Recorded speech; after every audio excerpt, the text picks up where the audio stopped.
Come students, today we are going to learn subject Science and Technology Part 2 of Standard Ninth, Lesson number 15, Life Processes in Living Organism. Let's begin with the topic coordination. What is mean by coordination in organisms? Coordination is the process in which one or more tissues, organs, or organ systems interact and complement the function of each other to maintain the homeostasis of the body. Example, coordination in plants and animals. In multicellular organisms, there are different organ systems for performing different functions. So, coordination is essential between different organs and organ systems for smoothly functioning of the body. The systematic regulation of such different processes is called control, while bringing about the different processes in the proper sequence is called coordination. But if there is a lack of coordination in the body, then there would be the confusion. At any step, the activity may not get completed and causes randomness at any step.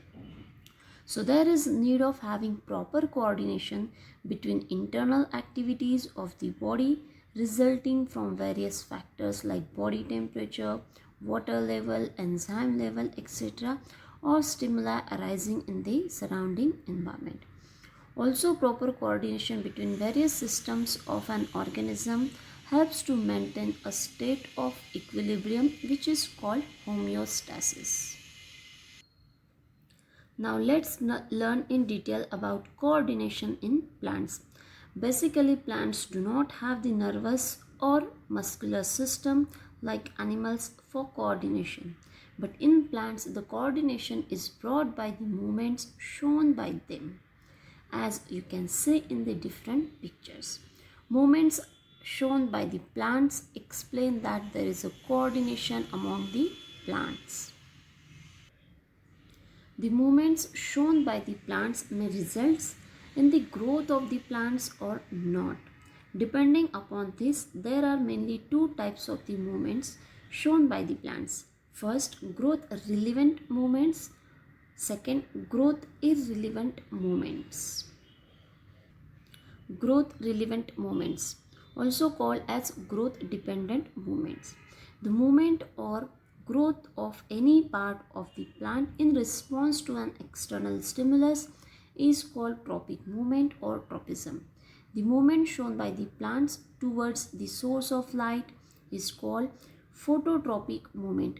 Example, bending of the plant branch in search of light. The root system of plant responds to the stimuli like gravitation and water is called gravitotropic movement or hydrotropic movement. And the movement shown by the plants in response to specific chemicals is called chemotropic movement. For example, pollen tube growing towards the ovule.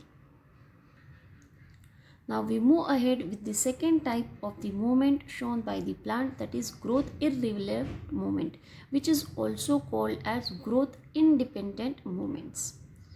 So here you can see the pictures of different plants like mimosa plant, which is also known as touch me not plant, Venus flytrap or drosera plant, lotus and balsam plant.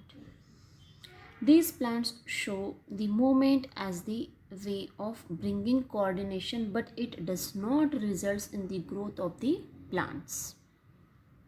The examples of growth irrelevant movements in the plants are: first, closing of leaflets of mimosa plant when touched; second, opening of lotus in the morning and tuberose at night; third example, insectivorous plants like drosera curl inwards at the touch of an insect and trap the insect. Fourth example, the explosive fruit of balsam plant burst open at an appropriate time, thus scattering the seeds. Now let's turn to the topic coordination in human beings. In human beings, the control and coordination is brought by the nervous control and hormonal control. Nervous control is brought by the nervous system, while hormonal control is brought by the hormonal system, which is also called endocrine system.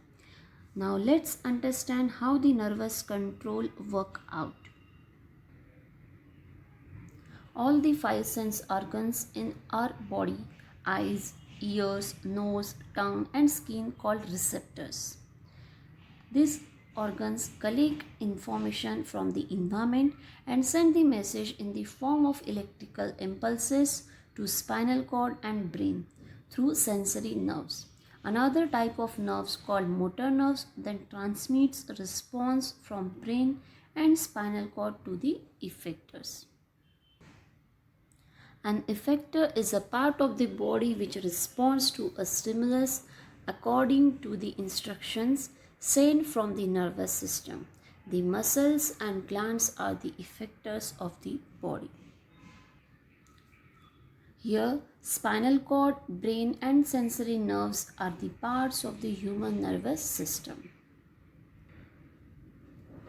The human nervous system controls and coordinates the activities of our body.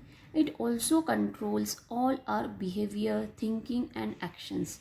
The nervous system is the major controlling, regulatory and communicating system in the body. It is the center of all mental activity including thought, learning and memory. Through its receptors, the nervous system keeps us in touch with our environment, both external and internal. Like other organ systems in the body, the nervous system is also made of cells, but these are the specialized cells having ability for receiving sensory input from external world, for sending motor commands to our muscles and for transforming and relaying the electrical signals at every step in between. Such cells are called as nerve cells or neurons. The cells that make up the nervous system are called neurons. Neuron is the largest cell in the body.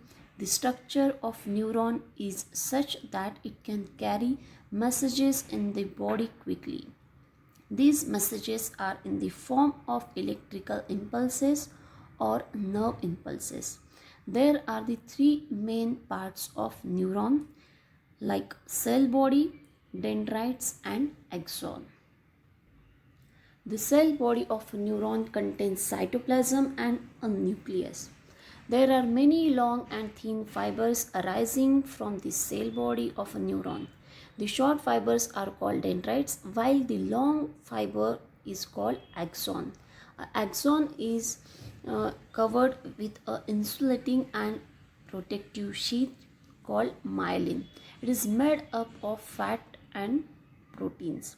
The messages transmitted through the nervous system is in the form of electrical impulses called nerve impulses. The dendrites pick up nerves impulses or messages from the receptors and send them to the cell body and then to the axon. The axon sends these impulses to the another neuron through a junction called synapse. These are the three types of the neurons: sensory neurons, motor neurons and relay neurons. Sensory neurons transmit messages from receptors towards the central nervous system, that is the spinal cord and brain. The function of motor neurons is to transmit messages from central nervous system towards the muscle cells or effectors. Relay or association neurons serves as a link between other neurons. They are present in the central nervous system. In this way, these three types of neurons help out to carry the impulses from the sensory organs towards the brain and from brain to the effector organs. Thank you.